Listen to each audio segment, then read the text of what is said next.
আমি তো গুনাহ করতে করতে পাহাড় পরিমাণ গুনাহ কইরা ফলাইছি। আল্লাহ আমি গুনাহ করতে করতে সাগরের পেনা পরিমাণ কইরা ফলাইছি। আল্লাহ আমি যেদিকে তাকাই শুধু গুনাহ আর গুনাহ। মাবুদ গো, আমার গুনাহ সম্পর্কে যদি মানুষ জানতো, আমারে মানুষ ইজ্জত করতো না। আমার গুনার ব্যাপারে যদি বাবাই জানতো, বাবা সন্তান বলে স্বীকার করতো না। আমার গুনাহটা যদি মা জানতো, মাও সন্তান বলে ডাক দিত না।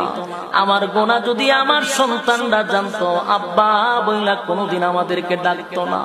আমার গুনাহ যদি গ্রামের মানুষ জানতো, নেতা বলে ডাক দিত না। এই গুনাহ একমাত্র মালিক জানে। সেই মালিকের সাথে যদি গভীর রজনীতে নজুলে রহমতের সময়, যেই সময় মানুষ স্ত্রী পুত্র লইয়া ঘুমায়া যায়, পশু পাখিরাও ঘুমায়া যায়, নিঝুম রাত্রিতে যদি আসামির বেশে